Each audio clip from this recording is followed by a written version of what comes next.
Arnautoglu, Vice President, Hellenic Council of State. Είμαι πρόεδρος εκείνου του τμήματος του Συμβουλίου της Επικρατείας που πέραν των φορολογικών υποθέσεων Vice President of the section which is responsible for competition law. In Greece, we exercise control in the Administrative Supreme Court over any omissions by the Competition Commission or any problems arise. So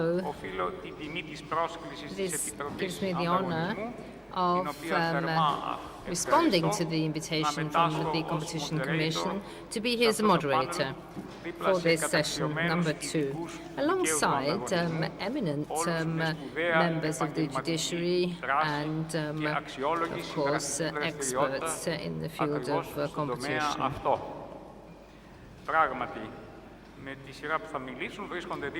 So, I have Mr. Mark van der Bode, who is President of Chamber, General Court of the European Union.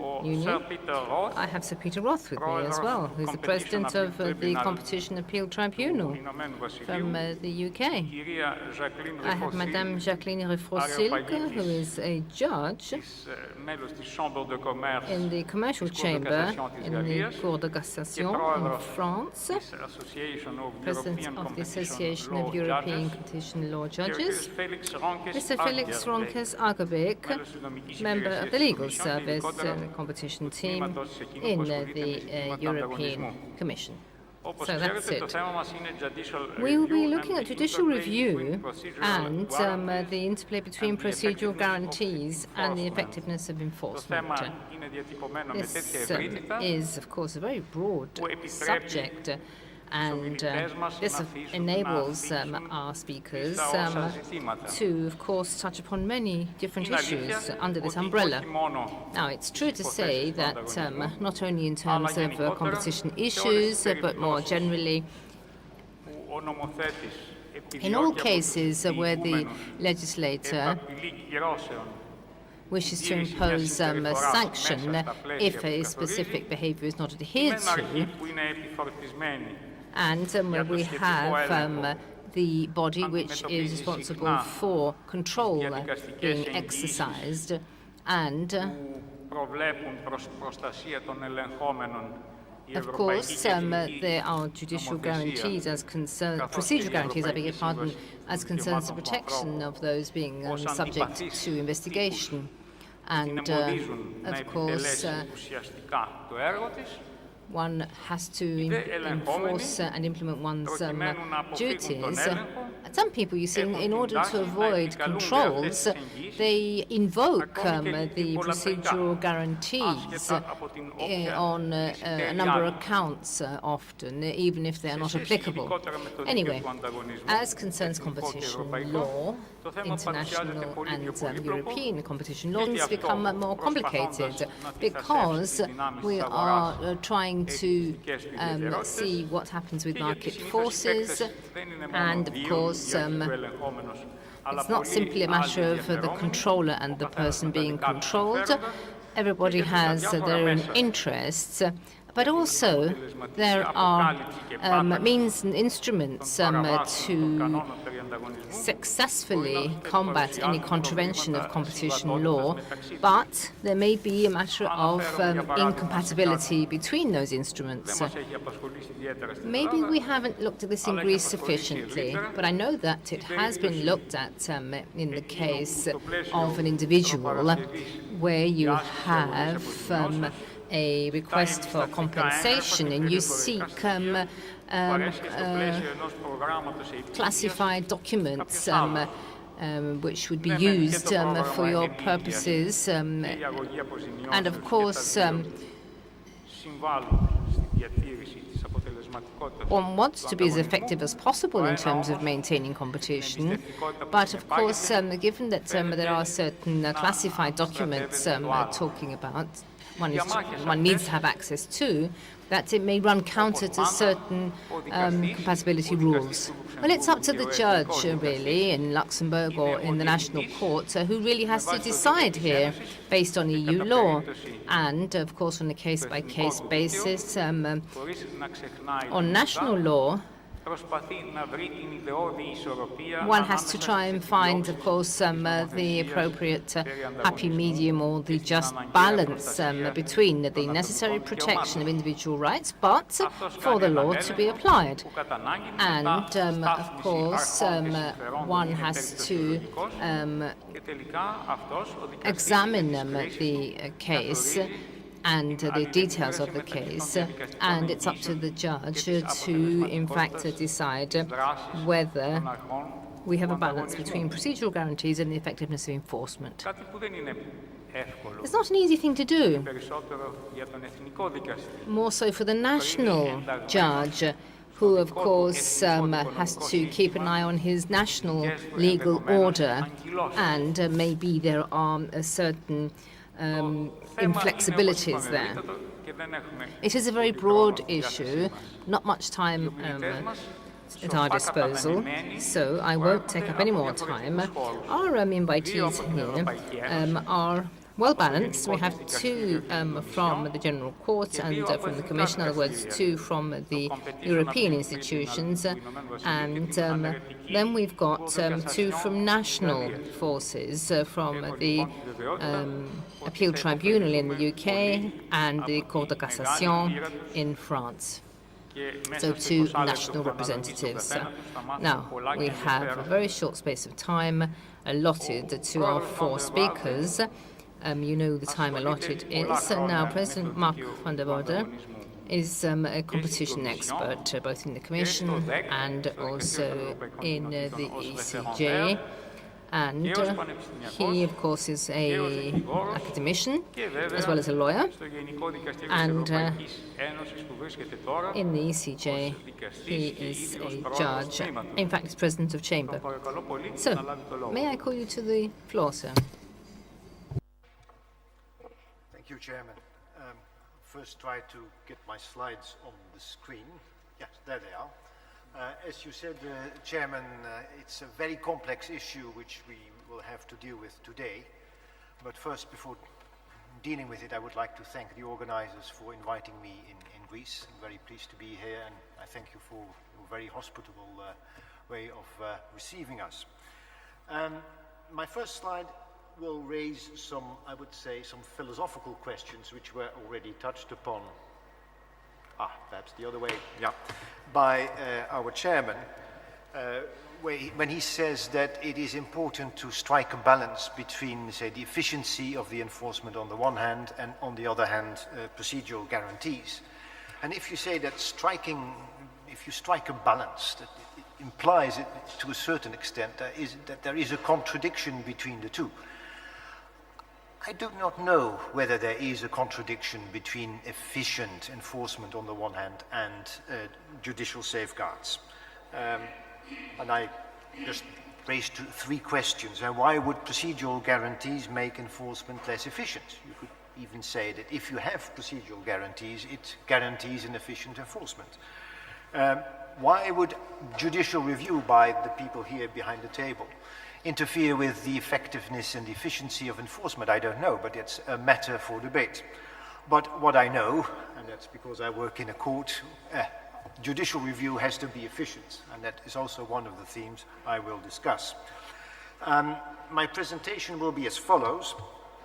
I will focus on some recent issues which we dealt with, where this balance, if a balance has to be struck, was struck, and it related to procedural guarantees when the Commission organizes dawn raids or when it asks questions to companies.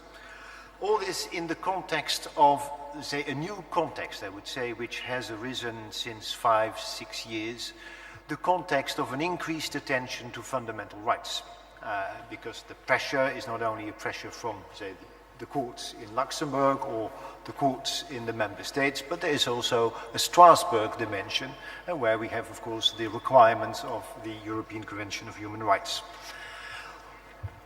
It implies also, these task requirements, as interpreted by the court in the Menarini case, that administrative enforcement is authorized, and the power to impose sanctions by administrations, if there is effective judicial review. So I will say also something about effective judicial review, and in particular on 2 points, on the issue of unlimited jurisdiction and the necessity that we deliver judgments on time. And some of you may know that we have had in the past some difficulties with that. And if time so allows, I will say a few words on the balance between private and public enforcement. But first, the issue of procedural guarantees in the investigation phase. Before 2000, when you read textbooks on European competition law, you would distinguish two phases actually in the decision-making process of the Commission or any administrative authority. You would have an investigatory phase and an adversarial phase where the parties could, say, explain their views to the administration. I submit that we now have 4 phases, which are all intertwined and interlinked. You can't have, for example, a successful investigation phase without a successive phase of judicial review. So you have an investigation, you have the right to be heard, and then there is a bit of an opaque phase of decision-making process within the administration, and then you have a phase of judicial review. I don't know whether it's true for my colleagues, but at least my impression is that the decisional phase escapes, to a certain sense, our control. The authority has a wide discretion in taking the type of decision it wants to take.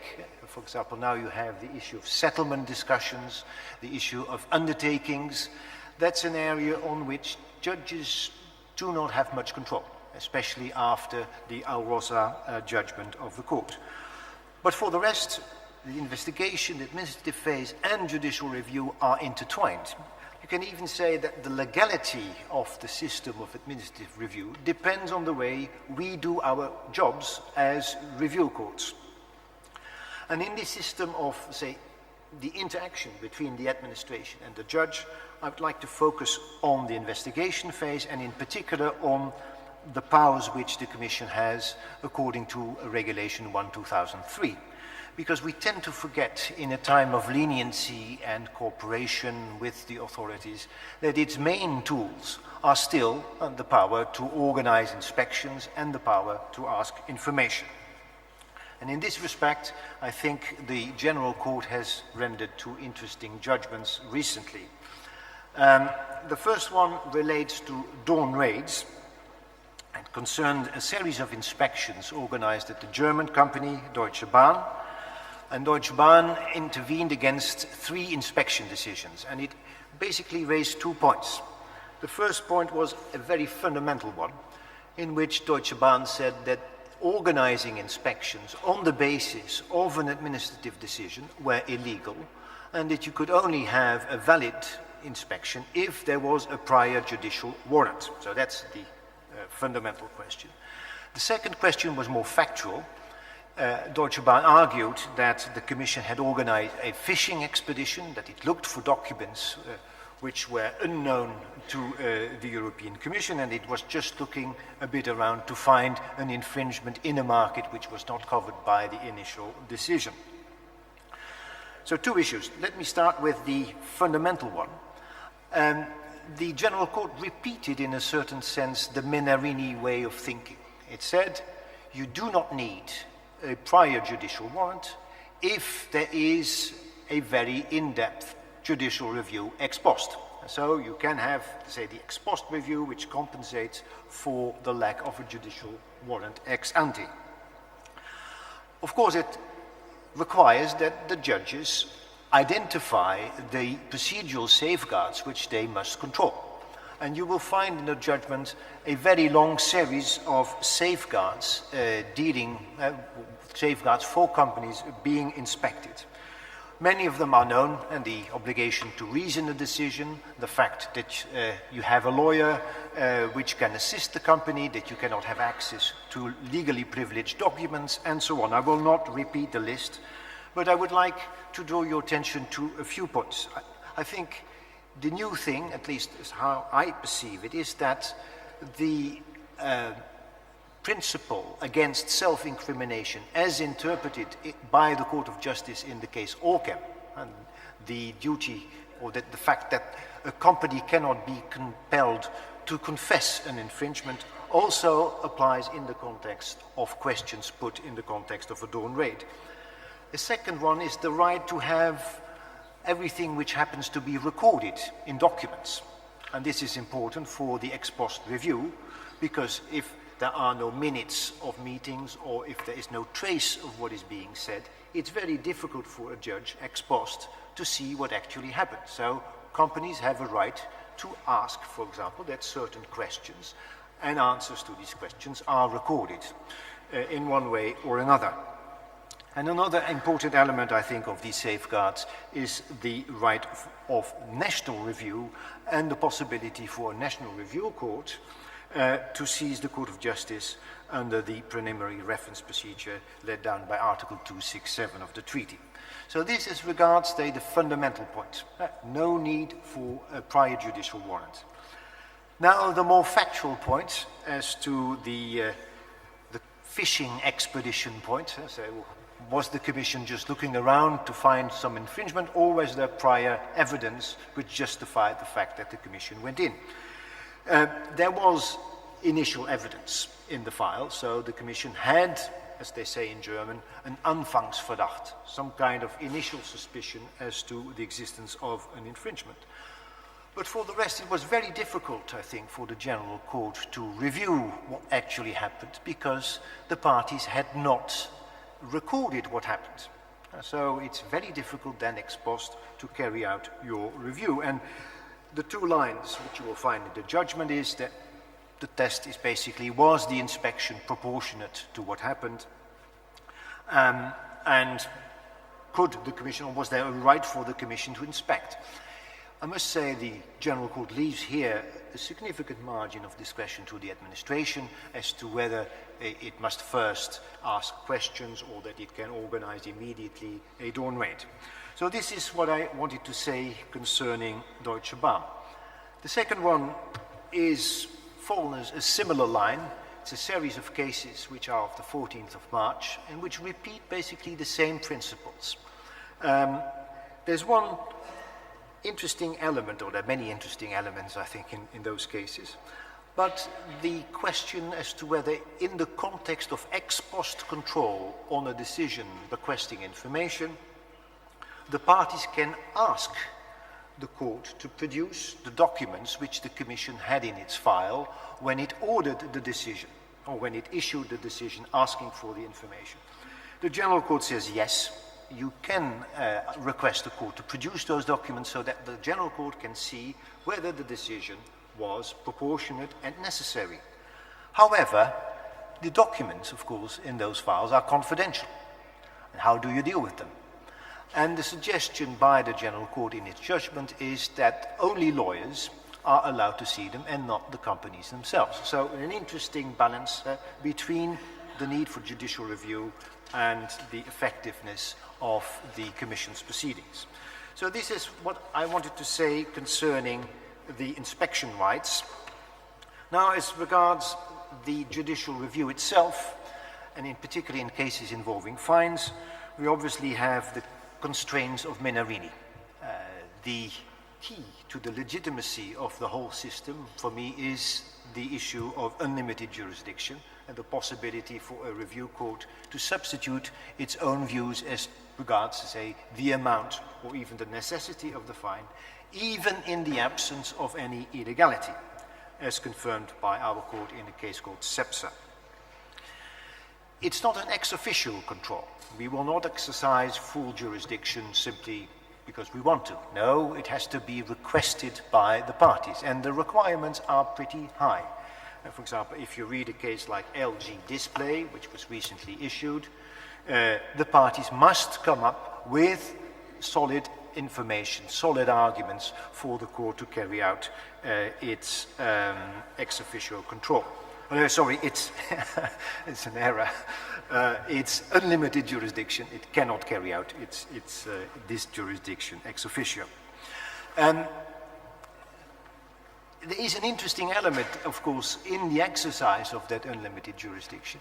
It means that if we are supposed to substitute our views to the views of the administration, that means that the decision imposing the fine, in a certain sense, becomes the decision of the General Court and no longer the decision of the administrative authority in the exercise of this particular jurisdiction. That also means that evidence which was not in the hands of the authority can be produced before the court, not only by the parties, but also by the Commission itself. And so you get a full review. The whole issue is reassessed before the General Court. And the way in which this happens is not always necessarily favorable to the applicant. There are a few cases in which the General Court exercised its full jurisdiction, in fact, to rectify errors which it had found in the Commission's decision. In fact, there are relatively few cases for the moment in which unlimited jurisdiction was exercised in a way which goes beyond correcting a Commission decision. And why is this so? I think, of course, it's too soon to judge, and it's a relatively new topic, although unlimited jurisdiction has existed since 1962. But there are conceptual difficulties, because if we are to take the final decision on the fine, how does this power which we have, how does it interact with the power of the administration to define the policy? For example, in a case called Pioneer, the Court of Justice clearly said it's for the Commission to determine the policy. And who are these judges then to take another view on what the appropriate fine should be? And then the question is what criteria should we apply? In fact, it's the General Court in the case of 1996 which strongly recommended that the Commission would adopt guidelines. And now we have to go beyond those guidelines which the Commission adopted. So there is a bit of a flux as to exactly the criteria which the courts must apply. An important element, though, and I repeat this, I already mentioned that case, it's for the applicants to come with the arguments. It's extremely important that they clearly explain what they want the judges to do. Now, my last point concerns what we do and the time in which we exercise our jurisdiction. There has been a case, also relatively recent case, in which the Court of Justice, in an appeal case, criticized the General Court quite heavily, and I think rightly so, for a period of inactivity of 3 years and 10 months in which nothing happened. It's, of course, unacceptable. The court said it's a violation of the principle of reasonable delay, and it's not the way an efficient court should work. The interesting thing is that this new case clarified the case. So in that sense, if people find that the judicial machinery has not met, say, the standards of the Charter of Human Rights, that these victims should bring a new case before the General Court, but at another chamber than the one which, of course, is responsible for the period of inactivity. But this brings us, of course, to the reasons why this case was so long. As you know, the situation in which we are, and that's, I think, something we share with the Greek Council of State, and perhaps with the colleagues in France and in Great Britain, which are, I think, faster in delivering judgments than we are, is the workload. We have seen again an increase in the number of cases in 2013. Well, it went down in 2012. The average duration of cases is still relatively long. It's something like 48 months. Nevertheless, I would like to say that of those 48 months, or 47 months, a significant part is due to the parties themselves. There is the amount of pleadings we get, or say the way in which parties plead, and maybe an element, a suggestion to you in this room, makes things extremely complicated. Litigation, the written part of the litigation, can take 2 years, so 24 months of litigation. And in that context, we often get all sorts of intervention requests with confidentiality issues. We have to make, at least sometimes we had to make 3 confidential versions, or 3 types of versions to deal with confidentiality issues. So it can be extremely complex for us to deal with it, and it's often due, to apart from, we have our own responsibility, of course, but a significant part of the responsibility is also the behavior of the parties themselves. Now, what are we going to do about this? We have, proposed new rules of procedure in which we hope, which will improve our efficiency. I think also that having seen the latest internal statistics, the situation is getting better, in particular in competition cases. And here I would like to mention a phenomenon which I have seen since 2 or 3 years. We get less and less competition work. As I said in the beginning, you have these 3 phases. You have the phase of the decisional phase, in which the Commission comes to settlements or undertakings.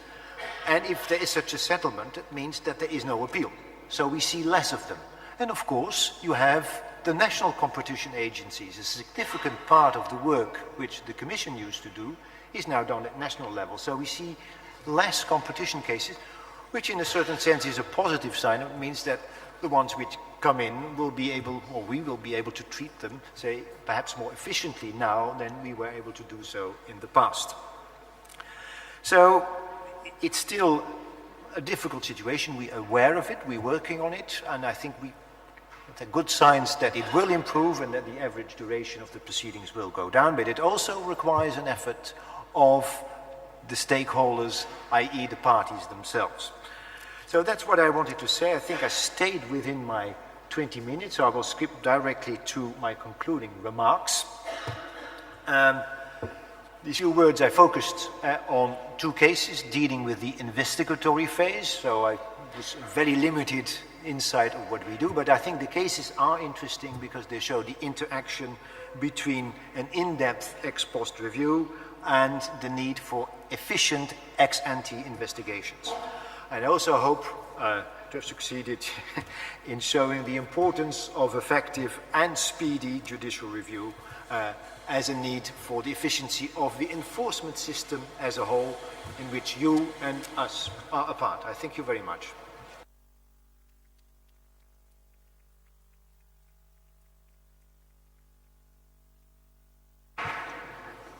Ευχαριστούμε πολύ τον πρόεδρο von der Walde. Thank you very much, Mark van der Walde. Thank you for presenting the whole issue from the prism of the ECJ, and of course you're very apt points there about the interesting recent case law of Luxembourg. And I think the decisions you referred to in the last 6 months, as you said, development of Benarini, and a very interesting decision as concerns rights and obligations of the Commission in terms of investigations and provision of information, and of course the problems that arise when we have this very thorough investigation carried out. And then, of course, undue delay and how one deals with that in terms of judicial procedure, judicial review. Now, we now call upon the second speaker, Sir Peter Roth. I was told earlier that if you so wish,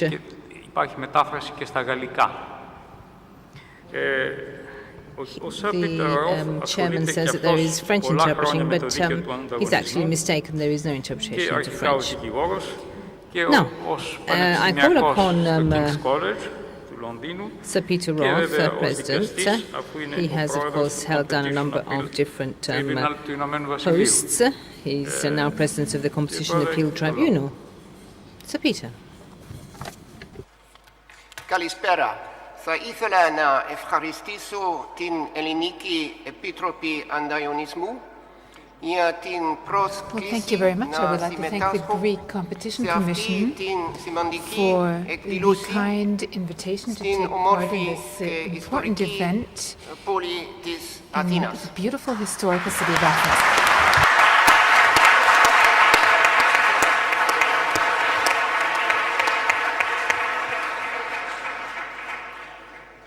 That concludes the most difficult part of my presentation. I will continue in English.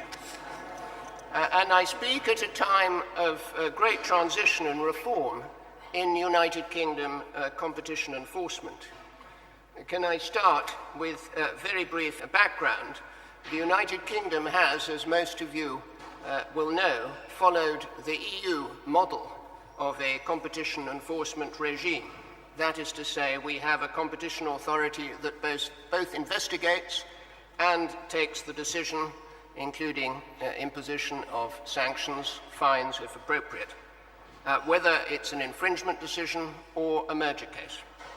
And therefore, the UK courts become involved in competition law enforcement in three ways, or under three heads.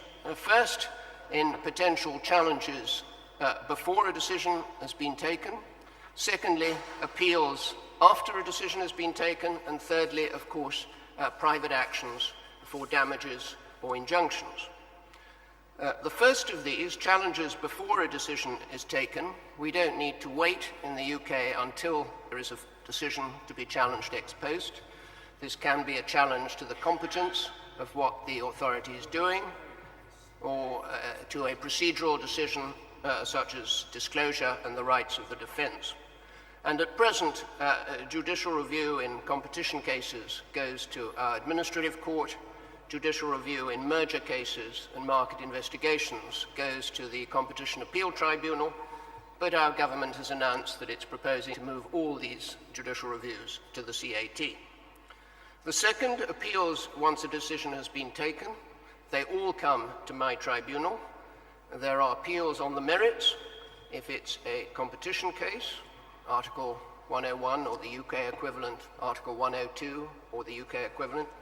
If it's a merger case or a market investigation, which is somewhat similar to a sectoral inquiry that we were hearing about before lunch, then the standard is a bit lower of review, it's judicial review.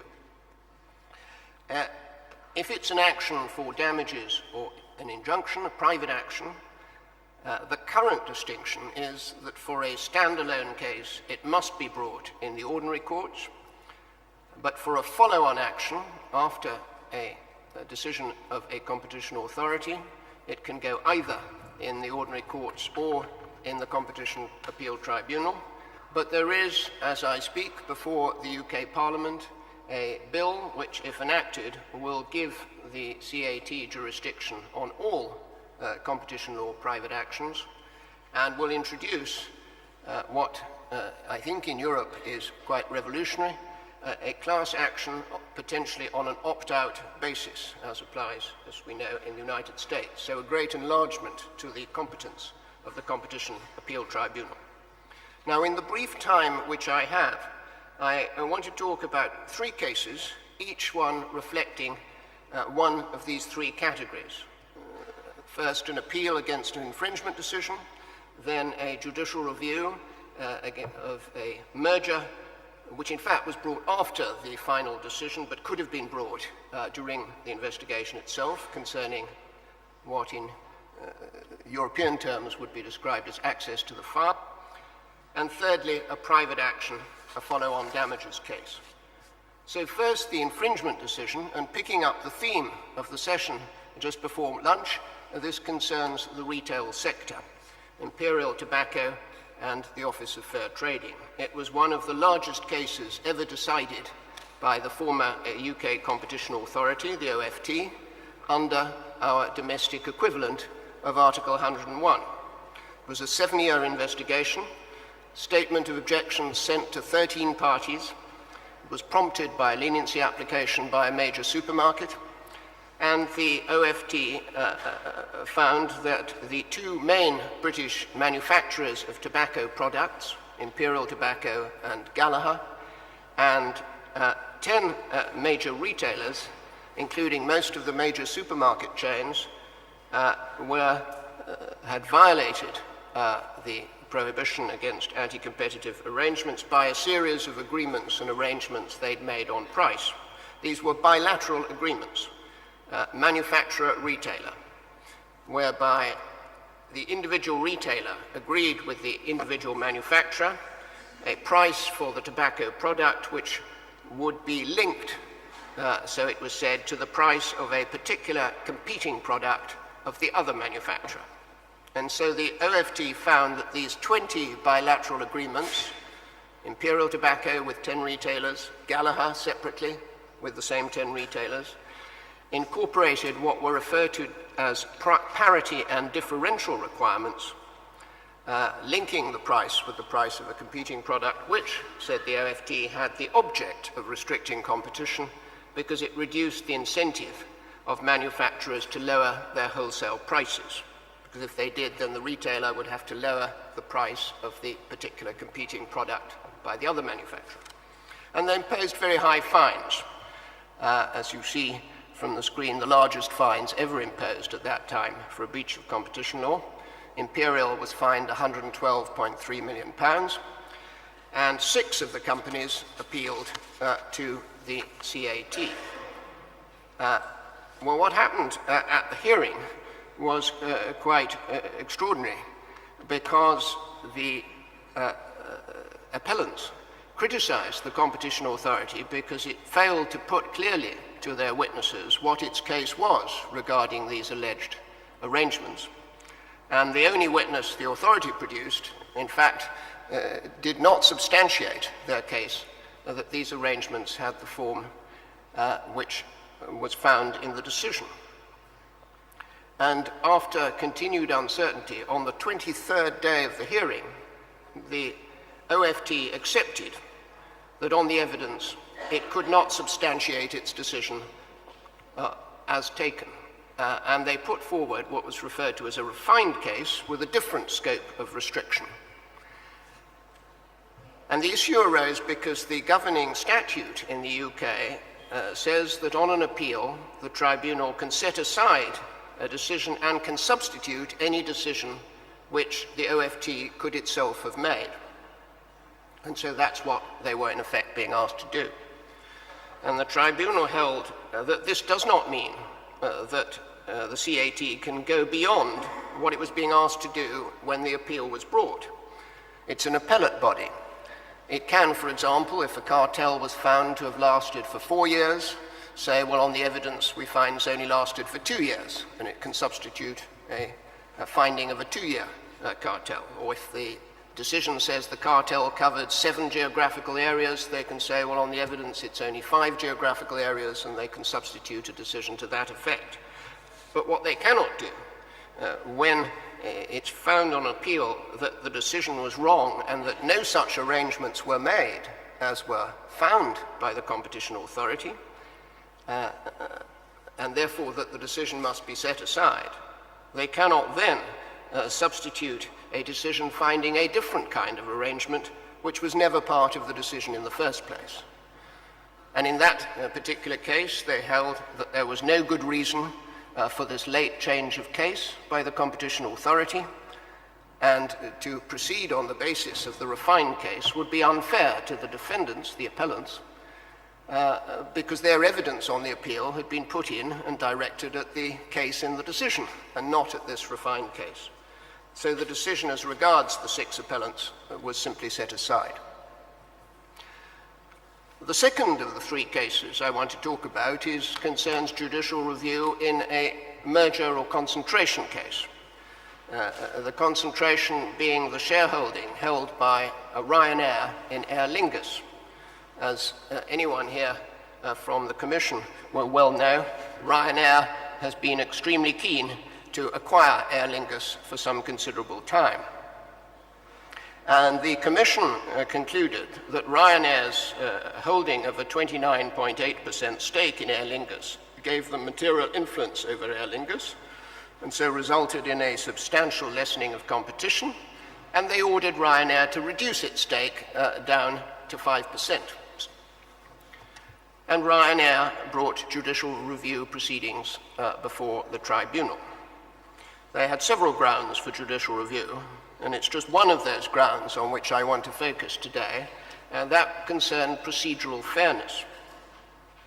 Because one of the reasons why the Commission concluded that there was a substantial lessening of competition from this shareholding was that if Aer Lingus was free of Ryanair's high shareholding stake, it would have been likely to enter into a combination with another airline, either to be acquired by another airline or perhaps a joint venture. Because with the size it had, it could not benefit from the economies of scale that are needed today to compete in the airline industry in Europe. And they based that conclusion first on the general trend of consolidation in the airline industry, which we're all familiar with, and secondly on evidence from Aer Lingus and other airlines of discussions that had taken place regarding a possible acquisition of Aer Lingus or consideration given by other airlines of making a bid for Aer Lingus. Now that material was clearly highly confidential, self-evidently business secrets. And the Competition Commission disclosed the nature of that evidence, but not, crucially, the identities of these other airlines that had been involved in those discussions or any details of the discussions that had taken place. And Ryanair challenged that and said, well, we cannot properly meet the case that was brought against us without the information of the identities of the airlines, because we can't then challenge its veracity or how serious those discussions might be. The tribunal held in a judgment given a month ago that there is a balancing here. There's the duty to consult a person who may be affected by the decision, but there's a duty to protect confidential business secrets. And how you strike that balance is very case specific. They held that the essential duty, and you'll see on the slide the quotation from a case decided some time ago by our highest court, then the House of Lords, about procedural fairness, that the person should be informed of the gist of the case which he has to answer. And the tribunal held that the Commission had gone no further than necessary to protect highly confidential material. Most of the information was not redacted. And secondly, that the Commission's case was not based on any specific discussions that had taken place. Its conclusion was that some sort of combination between Aer Lingus and another airline was likely, not that a particular combination with a specific airline would have taken place, and that the Commission had therefore communicated sufficient gist of the evidence so that Ryanair was not prevented from making its key submission that Aer Lingus was not, in fact, an attractive merger partner. By way of comment on that, that's not the first case we've had about this problem of confidential information and disclosure. This decision is likely, I think, to go to our Court of Appeal. And there's certainly a difference in approach at the moment in the UK to the degree of disclosure given in a case of an infringement, a violation of cartel or abuse of dominant position, and on the other hand, a merger market investigation case. The third of my three cases is a private action, National Grid and ABB and others. It has not yet come to trial. The trial is due to start in mid-June. It's a follow-on case on the Commission's decision on the gas-insulated switchgear cartel. But the case raises very difficult questions of causation and quantum. There was a cartel participant, in fact ABB, the first defendant, who got complete immunity under the Commission's leniency program. But disclosure in this claim is really very important, and we have already extensive rules for disclosure in England, as I'm sure you know. Following the ECJ's judgment in Flydera, the claimant sought disclosure of leniency material. In fact, the application for disclosure was heard the very day after the Court of Justice handed down its decision in Flydera, by complete coincidence. As a result of which, and this was my case, I adjourned the case and invited the European Commission to make submissions on the impact of Flydera on a national leniency program, and the Commission indeed put in a very full written submission, which is on the, I think, on the DG Competition website. What the claimant sought was, in particular, the confidential version of the decision and the responses by the addressees of the decision who were defendants to the case, not all of them were defendants, those who were, of their answers to the Commission's request for further information. The Commission, in its intervention, as you see, emphasized the importance of leniency applications to competition enforcement and urged the Court to consider the additional exposure of leniency applicants and the proportionality of the disclosure. And in the decision, the judgment, I, of course, recognize the great importance of leniency programs and their effectiveness, but also the great difficulty faced by a claimant when, by the nature of a secret cartel, the contemporary documents that the cartelists had generated were very obscure and indeed sometimes in code. And I read all the documents of which the claimant was asking for disclosure. Some were clearly not relevant, some seemed to me potentially very relevant. And so within a confidentiality ring of named external advisors only, that's to say lawyers and economists, who each had to individually sign a written undertaking to the court to protect the confidentiality, I ordered disclosure of most, but not all, of the confidential version of the decision itself, and a few, but only very few, of the other documents.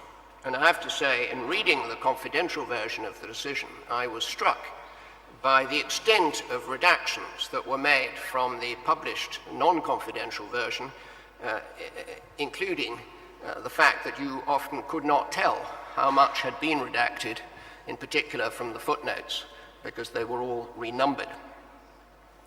But I don't think, as I read the new directive about which Vice President Almunia spoke this morning, that the approach taken in that case was really out of line of the approach set out in the final text of the forthcoming directive. And certainly there was no appeal against that decision. I would just, in conclusion, add this. The starting point for any follow-on damages case is, of course, the decision on which the claim is following on.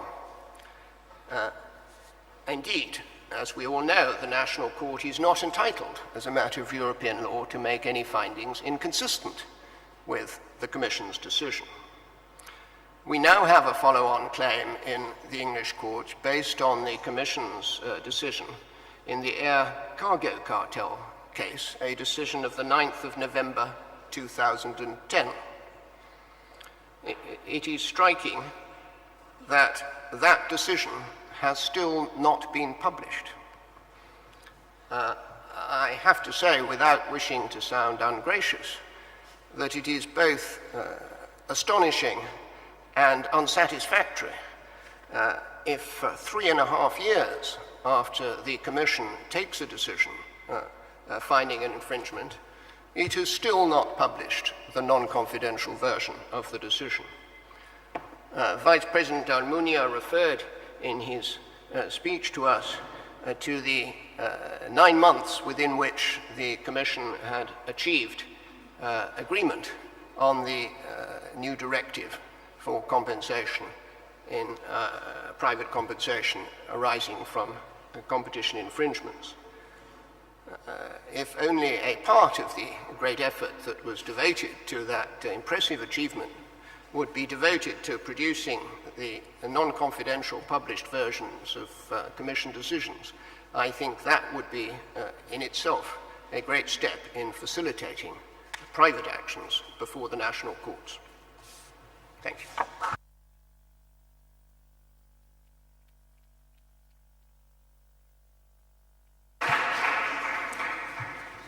Ευχαριστούμε πολύ τον Sir Peter που μετά από μια σύντομη εισαγωγή για να αντιληφθούμε τη λειτουργία του δικαστικού ελέγχου. Because you gave us an initial introduction as to competition controls in the UK, but you also gave us interesting cases from your recent experience.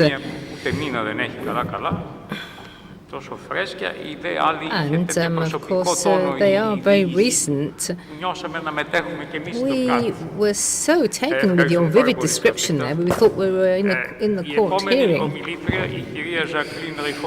So, over to Jacqueline Refossilk, judge who has been in the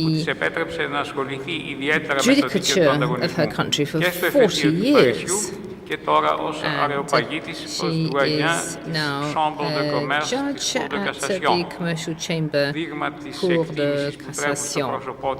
Now, I very much need to stress the great esteem that both her colleagues in France have for her, but also the Association of European Competition Law Judges. Madame Refossilk, you have the floor. Thank you very much, Mr. Chairman, and thanks to the organizers for their invitation to this prestigious event. So, this presentation is about judicial review and the interplay between procedural guarantees and the effectiveness of enforcement. It's a matter of fact that protection of fundamental rights has dominated public enforcement of competition law in France from the start, given its repressive character. We can see this on international basis, I mean the text that were referred to in the decision, also more recently on national basis, which was refreshed in France by the new powers given to our Constitutional Council in 2008, which is really recent. And so texts that existed but were less in the front were just rejuvenated to some extent. And it's sure that a delicate balance has to be made between these principles, very strong ones, and the effectiveness of public enforcement. My presentation will focus more on the tension that can observe between the two. And first of all, and this is just a smile, I would say, I would be happy to start with an example taken from the past and taken from a market identified on the Mediterranean coast. Unfortunately, it's not olive oil. That would have been great to have a relevant market protected by both Pallas Athena and competition regulation. So sorry for that, but it is a citrus market. And this market had been identified by the Prince of Monaco, Louis I, in 1671. And this Monaco Statute della vendita degli limoni di mentone was, the wording is very Italian, but it was not Italy behind that. It was a bit France too. This occurred during a period of French protectorate. And so a relevant market was identified, the necessary protection of weaker producer in front of strong retailers was identified, and powers of monitoring the market were given to this magistrate. The institution was so successful that it lasted up to the Revolution, French Revolution, and was reinstituted after. But since, who knows what happened, but it doesn't exist anymore. So centuries have passed, and here we are, with competition regulation at national and EU levels, with public and private enforcement parallel. And this new directive in sight to strengthen private enforcement for better playing field between the two. What can be the French input in this evolution and improvement? On judicial side, sharing experience, of course. Thanks to the HCC for giving this opportunity to a French judge. So at that time, and this was the former slide, the ECHR requirements were really in light. Now it's more, when it comes to a decision of the Constitutional Council, it's more national principle. And as you can see, the stress is put on the, among other features, on the fact that the power of sanction is given to an independent administrative authority. This was said by our Constitutional Council in October 2012, after the reform of 2008 that transformed our competition council, which became a competition authority, with a power extended to merger controls. And it was a new battle against the National Competition Authority organization and powers. As you can see, the Constitutional Council was extremely clear in its answer. But I must add that we had another reform, and with the Loi Hamon, the Hamon Act, that was passed in the Parliament in March, last March, on the 17th. And again, this reform, which is partly on restrictive practices, they were mentioned this morning, so I think it's of interest.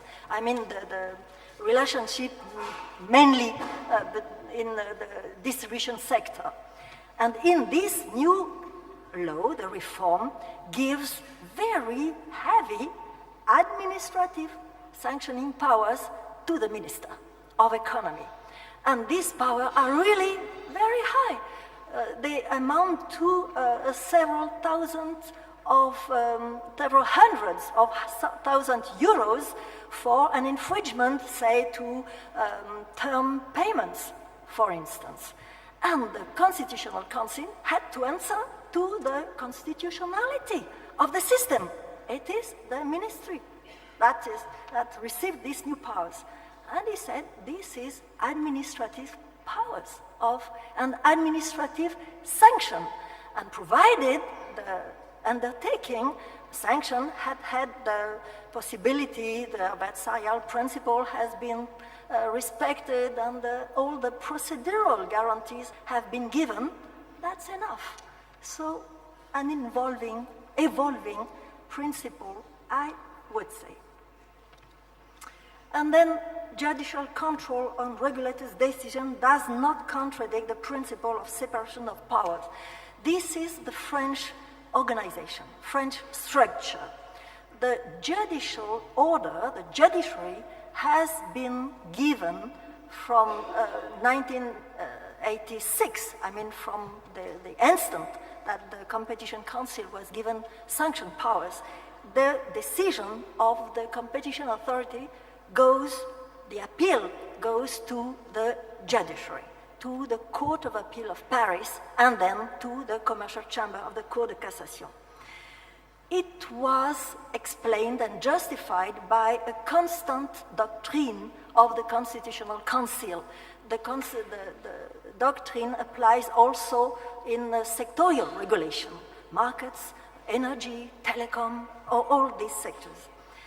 And within the judicial, you have the reason on the screen, and within judicial order, the Court of Appeal of Paris has been designated to review the decisions of the National Competition Authority with power of full review. three aspects on this. Firstly, it's a full review, which means it's not an ex officio full review. And I join absolutely what was said by President van der Woude. It means that this appeal is exercised within, the review is exercised within the limits of the grounds of appeal that are detailed in the pleas, written pleas of the parties. And this is important. We are very close to the Schalkor principles, elements that were detailed by the UCG, as you may remember. You remember certainly, and Menarini, of course, but Schalkor was really interesting on this point.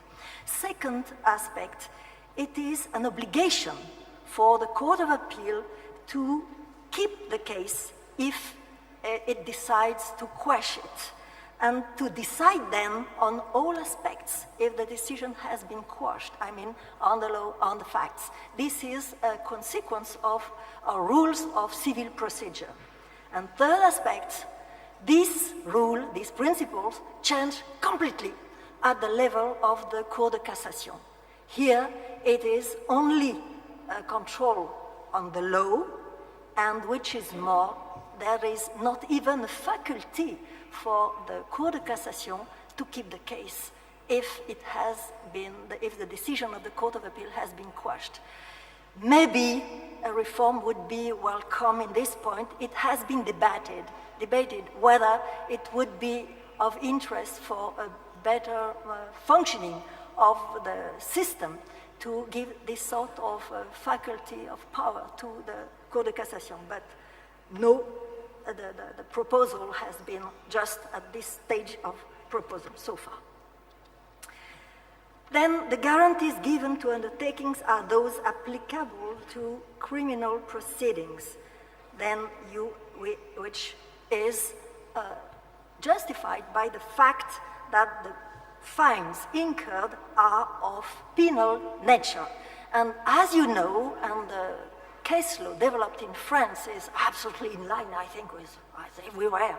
The concept of penal sanction is autonomous, and which means that a civil fine pronounced by a civil jurisdiction, it's another feature of a restrictive practices area, it is nevertheless a sanction within this criteria.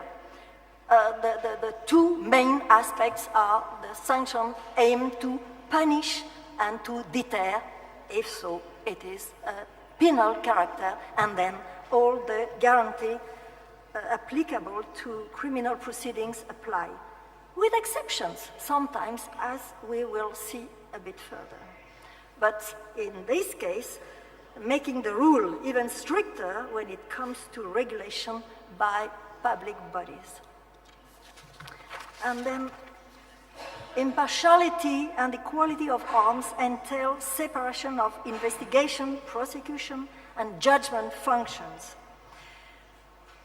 This was ruled by the Commercial Chamber in 1999, and it led to a reform of the organization of the National Competition Authority at the time to comply with its ECHR principle. It must be outlined that the presence of the Rapporteur General was criticized and refused by the Cour de Cassation because the latter was not a member of the collège. So it was not possible to consider he was a member of a quasi-court.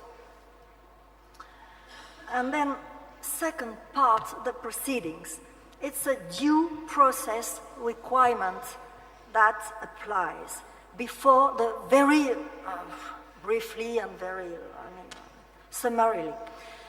Before the notification of the statement of objection, what is the principle? It is a principle of fairness in the collection of evidence, also a requirement that the statement of objection must be notified within reasonable time. An excessive duration of proceedings would be, however, only a basis for damages if proof is given of harm resulting from lapse of time, as ruled by the court. After the notification of the statement of objection, the guarantee, all of them applicable to criminal sanction, apply. And again, there was some difficulties and some questions to answer in these matters. First of all, a duty of fairness in the collection of evidence. It was very early ruled that there is a duty to give a clear information to those being investigated on the purpose for the investigation, which means some transparency at a very early stage of the investigation. And then came a very notorious case in France of the recordings, the THVA case, Avantage Enseigne THVA case, where recordings of telephone communication had been obtained by the claimant, private party, without the knowledge of the participant. And this piece of evidence was produced to the competition authority. And then it was declared admissible by the competition authority, by the Court of Appeal, when the appeal was made against the decision of fine against this undertaking. And the Cour de Cassation quashed the decision, and there was a rebellion of the Court of Appeal, which is really rare. And then, because of the rebellion, a plenary session of the Cour de Cassation, which affirmed that only rules of civil procedure apply to the collection of evidence. So it's a bit surprising given the doctrine of the application of rules of applicable in criminal proceedings, but on this, in this example, it was a ground to extend the protection of the defendants.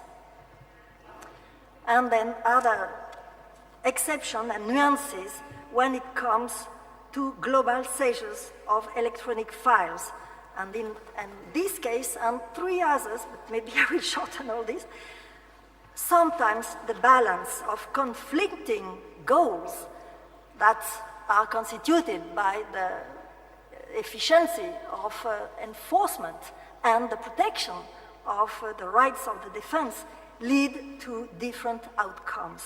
And in this area, undoubtedly, the Cour de Cassation, criminal chamber, has been very strict and maybe significantly less protective as is the European Commission with its own proceedings, even if there is some evolution, very recent, in 2013. And then one word about judicial control of search and visit measures, which has been improved in France, but under pressure of the Court of Strasbourg. And it is the decision Ravon in 2008 who declared the French system in the tax area, in fact, in the taxation field, really debatable and not contrary to the convention on two bases. First of all, there was only, at the time, there was only an appeal to the Cour de Cassation of the decision of authorization, the prior authorization taken by the judge of freedom and custody, for down raids, in fact. And of course, there was no adversarial procedure at this stage. And the Court of Strasbourg observed that there was no debate possible on the facts that are the ground of the decision of the judge. And since the appeal was only to the Cour de Cassation, no debate on the facts as well. So it could not work. And because of that, and because it was regulation, and not only on the taxation sector, this led the government in France to change the system for the regulation and appeals in down rates in all sectors, including competition law, of course, to change the system and to create an appeal, immediate appeal at the Court of Appeal, competent, having jurisdiction given the place where the download was made. And so a few words more. Yes, and individualization of the sanction within a group of companies, this has been some specific feature of the French law in the sanction, the determination of the sanction in competition matters, and the fact that criteria in the individualization of the sanction could be only the belonging of the undertaking fined of the turnover of the parent company without any reference in the text of law. I mean, in the article, there is not even a reference to participation, to some element of fact that involved the parent company was outlined by this decision, very recent, of last February 2014, stressing that if the company had behaved autonomously, it's not possible to take into consideration a criteria that involves the parent company turnover. In fact, there was here a true risk of inequality between a company acting autonomously but not belonging to a group and another one belonging to a group. And this was not admissible in the view of the commercial chamber. And then I will pass it very quickly, and I'm almost at the end of it. So yes, for follow-on actions, again, on the side of private actions, again, ECHR requirements come up, and also the requirements of the guarantees that are enshrined in the European Charter. As you know, there are three elements in the tort liability that is applicable throughout Europe in those matters. There is a fault, there is harm, and a causation link between the two. And what has been said, first in the Pergan case by the General Court, I think, then by the Court of Appeal, the British one, and then by the French Court of Appeal of Paris, and again more recently, is that there is a necessity that the defendant in the civil action, in a follow-on action, there is a necessity that he had the possibility to exercise his right of defense. At the time, he had that opportunity, which means necessarily in the proceedings, in the public enforcement, before the public enforcement decision, and after, I mean, a right of appeal, which has two consequences very clear. That is, the first is that there must be a decision on the facts that are reproached to this undertaking, and second, there must be, it is necessary that this undertaking was an addressee of the decision of sanction, and that he had the possibility to appeal the decision. If not, how could be this undertaking presumed guilty of the fault that is the basis of his tort liability? And to finish, I will just cite our code of commerce in this question of the rights of third parties, of victims, to ask for the communication of documents when they have been established or collected pursuant to Article L4642 of the Code, which means in the course of leniency proceedings. As you know, there was a federal decision and then the Donau-Chemie decision. And so only one question, what place is left for a proportionality test with such a wording in the code? So again, a question. I have finished. I would say just in conclusion that it seems obvious that there is a continuing tension between competition enforcement and protection of fundamental rights. There is also, it is obvious that new issues come up as regulation evolves, as it was outlined this morning by Commissioner Almunia. And this evolution is always necessarily a source of new questions and new answers to find. The picture that we have in sight in France is a mixed one. As I tried, I hope that it was presented clearly. And answers are given, and they improve, that's sure. And what is striking too is that each stakeholder, not only national, but European, that was one of the examples, each of them took his part in this evolution. And I imagine this will go on. So thank you for your attention.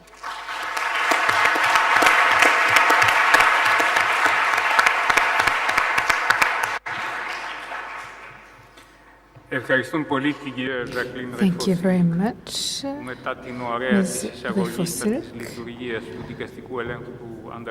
who has told us about the procedures of judicial review in France and referred to the Monaco Lemon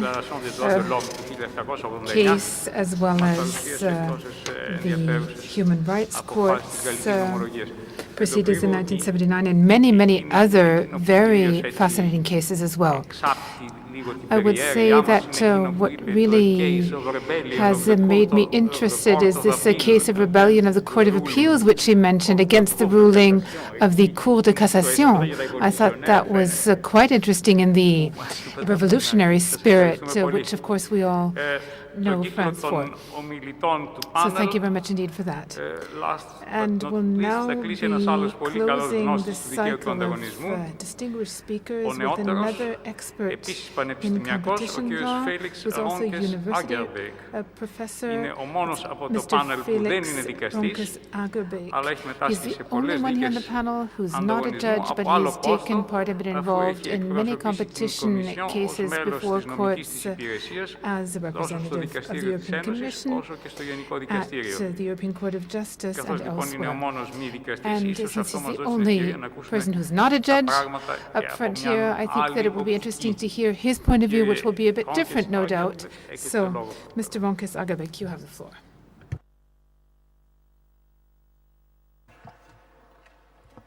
Thank you very much also for the honor of inviting me here.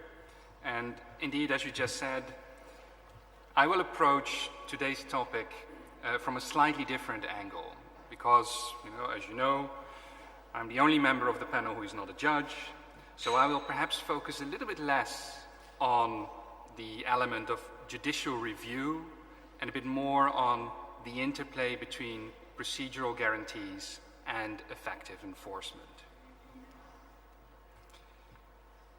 The main point that I wish to make is this.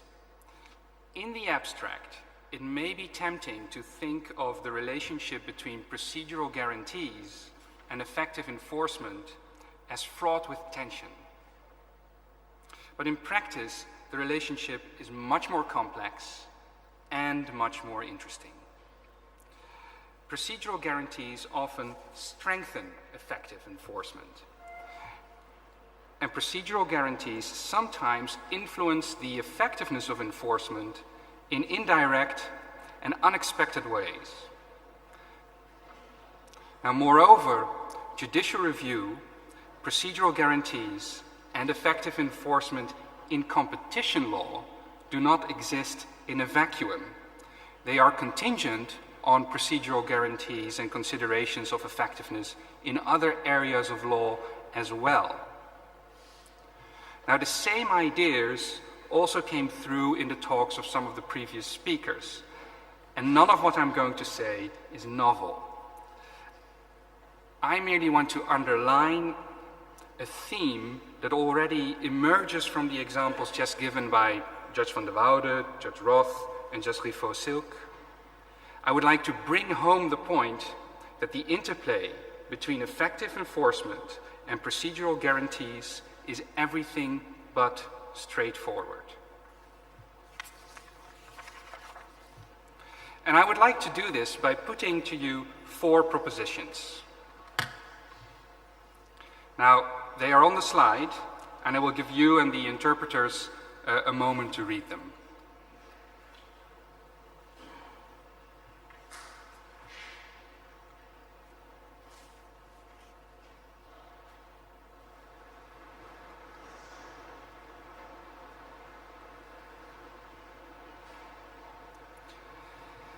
These are the first 3, and you might say, so far so good, there's nothing controversial here. But I imagine that in today's forum of competition experts, the fourth proposition is the one that is going to be provocative.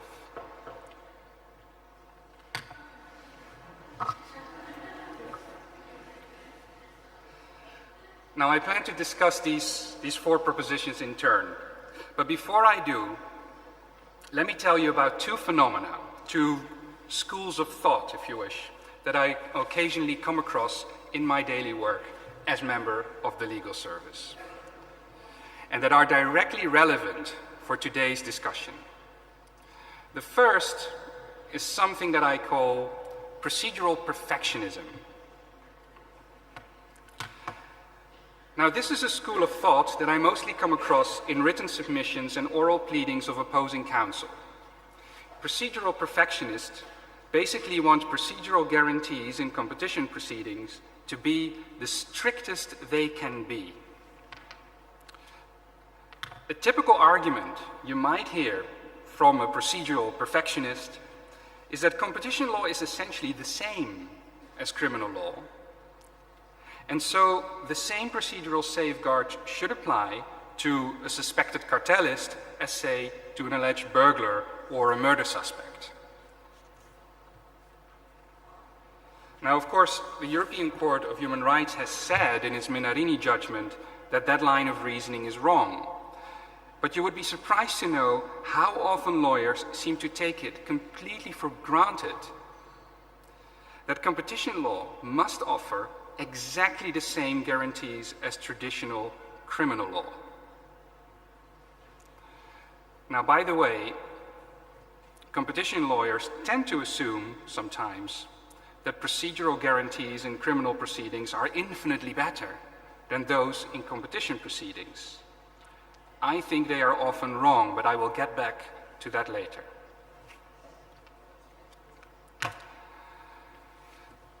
Another article of faith of procedural perfectionists is that when it comes to fundamental rights, legal persons and individuals are entitled to exactly the same protection.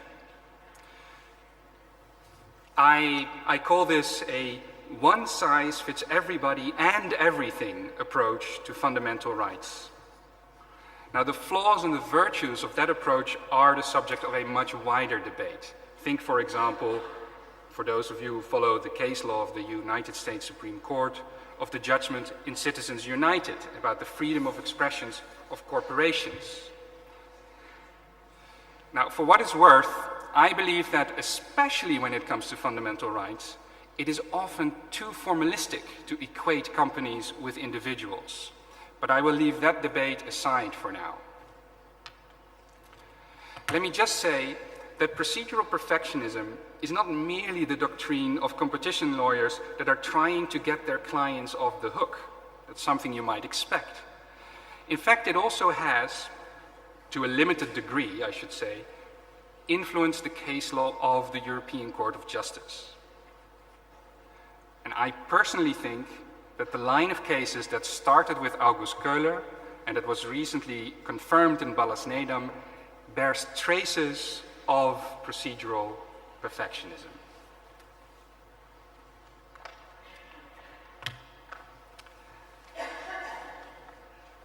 The second phenomenon that I sometimes come across is a concern with administrative expediency. Now, of course, this is a concern that lives within the Commission, and it is easy to understand why.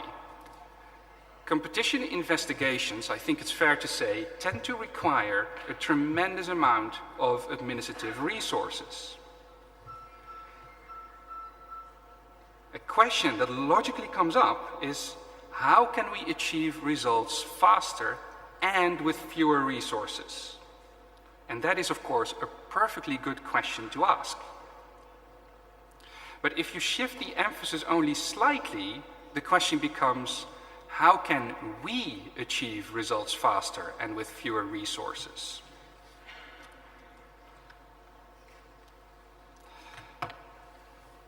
Now, for those concerned with administrative expediency, there may be a natural temptation to think, if you just unburden the competition authority from work that others can do, enforcement will thrive. This is not necessarily wrong, but it is also not necessarily correct. And it may actually be very difficult to predict if it's true. Consider this example. Chapter 2 of the Damages Directive, the proposed Damages Directive. Under the proposed Damages Directive, the disclosure of evidence from competition investigations and the selection of evidence that must be disclosed is a process that is managed first and foremost by national courts. But to be absolutely clear, I am not taking issue with the directive or with Chapter 2 of it. In fact, I would like to take this opportunity to tip my hat to the Greek Presidency of the EU for the excellent work they have done so far in steering this directive to the decision-making process. What I am doing is simply drawing your attention to the fact that what could have been a potential burden for competition authorities will now primarily be a burden for the courts. And in that sense, the directive incorporates an element of administrative expedience. Now, only the future can tell what this means for the effectiveness of the system of enforcement as a whole. So, against this background, I will turn now to my 4 propositions.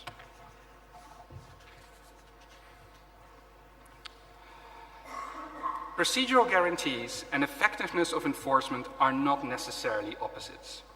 Take, for instance, the right to be heard. The existence of this right can strengthen the effectiveness of enforcement. People don't usually notice this, but some cases are dropped after the parties have been heard. Judge van der Woude just mentioned the judgment in LG Display. Originally, the Commission also had 2 shareholders of LG Display in its crosshairs. But after hearing their arguments, it was decided that the case against them was just not strong enough. So the right to be heard can actually help the authorities to concentrate on worthy cases. The exercise of the right to be heard also helps improving the legitimacy of the whole system of enforcement. This is an intangible benefit, and the effects are very difficult, if not impossible, to quantify. But a system of competition law enforcement that is known to be fair is also more likely to be effective.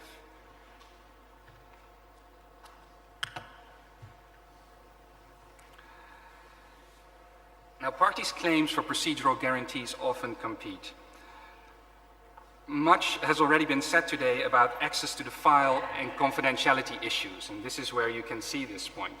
And I do take note of Judge Roth's admonition that the Commission should perhaps try to sort out these conflicts between the various parties quicker so that they can publish the decision earlier on.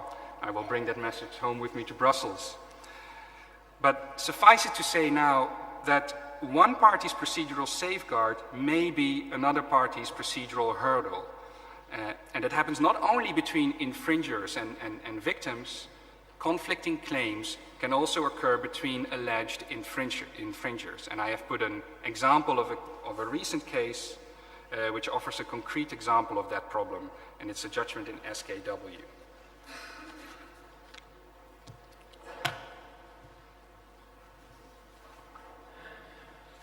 Third, the effectiveness of enforcement cannot be assessed through the eyes of competition authorities alone. Remember the example that I gave of the damages directive, right? Similar difficulties of how best to allocate work among different institutions may arise in other contexts as well, for example, in the handling of complaints.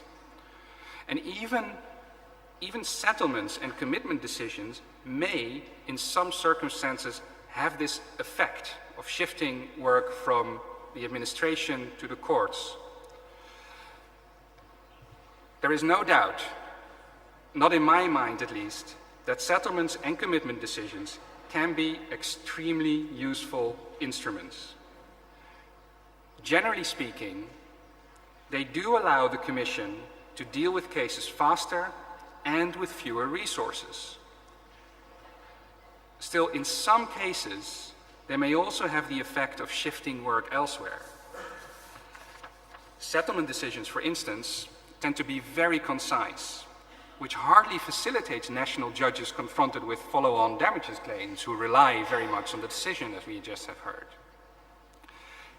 And even commitment decisions, although technically they close the case, are, as the Regulation 1/2003 says, without prejudice to the powers of the courts of the member states. So those courts may still be confronted with issues that a commitment decision addresses.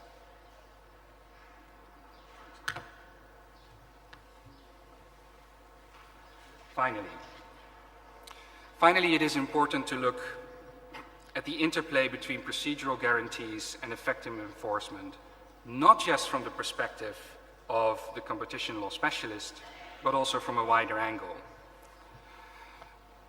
Long before I joined the EU institutions, I worked for a while in a law firm that specialized in criminal law. And one thing that sometimes strikes me is that those who bemoan the alleged insufficiency of procedural guarantees in competition law, they often undervalue those guarantees and they idealize the procedural guarantees in criminal law proceedings, right?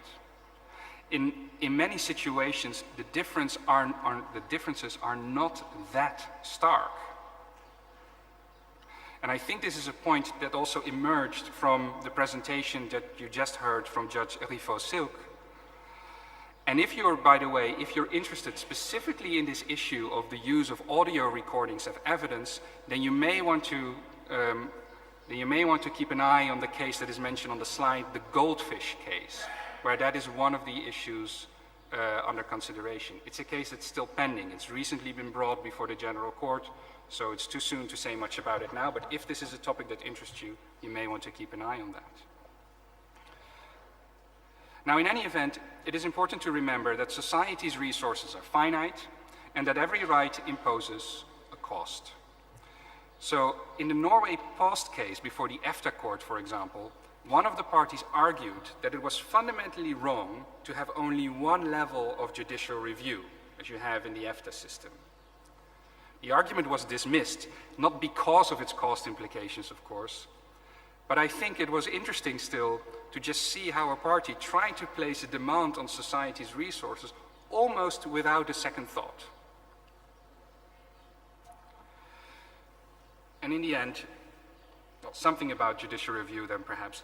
Let us not forget that we must think carefully whenever we place demands on the justice system. Judges have other cases to deal with as well. Now, this argument cuts both ways. It means that procedural guarantees must remain within reasonable limits, but it also highlights the importance of having those guarantees at the administrative stage. As Judge van der Woude already said, and I'm paraphrasing, but we all have a role to play in the effective administration of justice. So in conclusion, the interplay between judicial review, procedural guarantees, and effective enforcement is very intricate.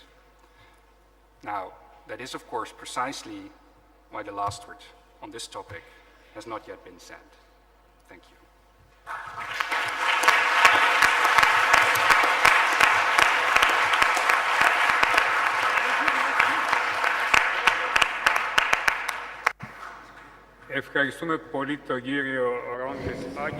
Thank you very much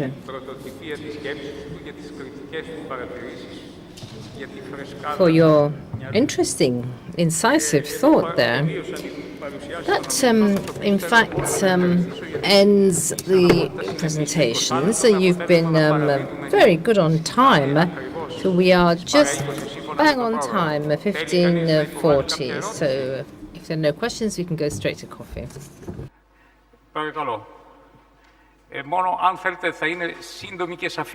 We have to take very, very short questions because we must keep to our allotted time. There's no microphone, unfortunately, for the speaker, so we cannot hear him.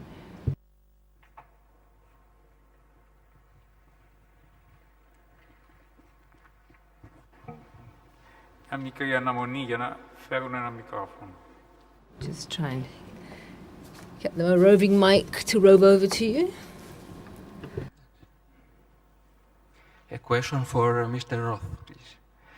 I would like to ask if new facts or new evidence may be submitted to the court by the National Competition Authority.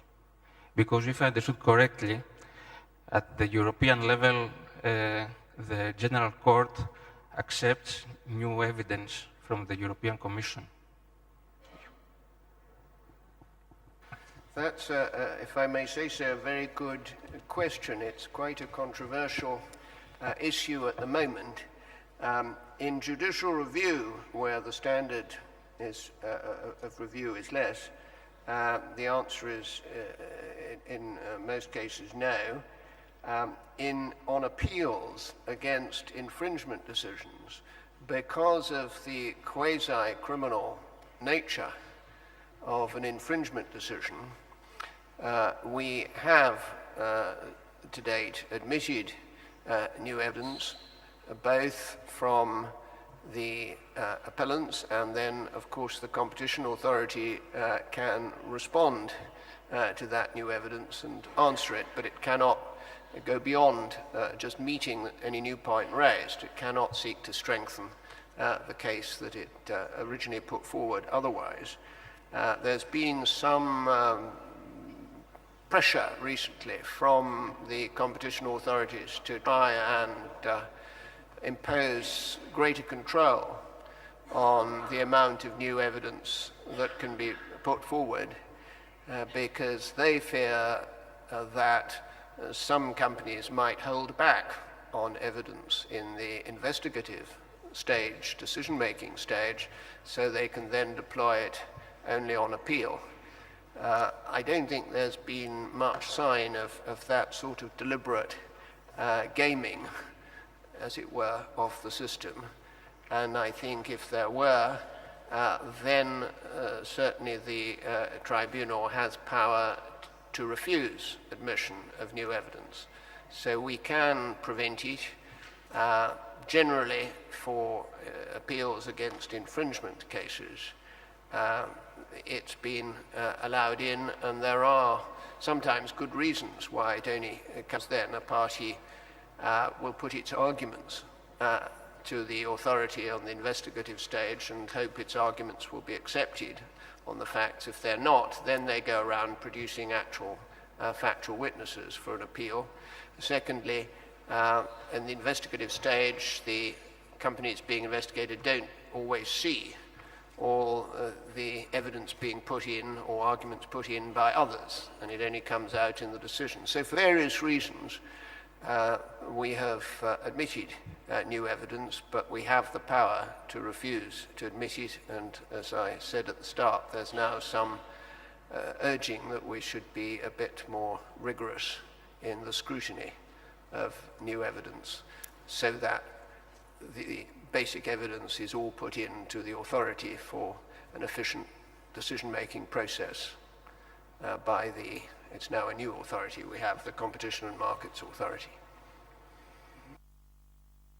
I would just like to perhaps avoid one misunderstanding.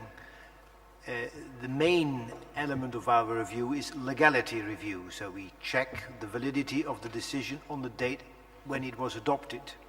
The new evidence, or the question of coming up with new information, relates to the exercise of unlimited jurisdiction. So it's limited to the issue of the fine. And so it's not the purpose of reopening the whole debate as it existed before the Commission. It's limited to the issue of unlimited jurisdiction, and on this particular issue we only have one judgment for the moment. So. No, yes. That is, of course, all absolutely correct. And, but it illustrates also the point made earlier in the first presentation that when acting under unlimited jurisdiction in setting the fines, the court very much acts with the hat on of an administration. It's very similar to what the Commission then actually does. It really takes the place, for reasons of efficiency actually, of the Commission. The alternative would be that the case gets sent back to the Commission then reassesses the fine, and then it gets back to the court again. So it underlines that point.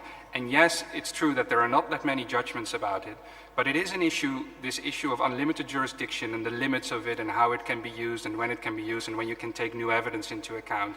That goes back to the 1950s. There is a case of 1956 called Alma, and there already this issue is coming up. And finally, if you are interested in the topic in more detail, then I cannot, I have to refer to the opinion of Advocate General Maduro, who I used to work for, in the case of Group Danone, who discusses this issue in quite some detail. I'll leave it at that. Well, thank you. That brings us to the end of this second session. Once again, I would like to thank the Competition Commission here in Greece for having organised this, and thank you all for coming in. Hopefully you weren't disappointed. Thank you.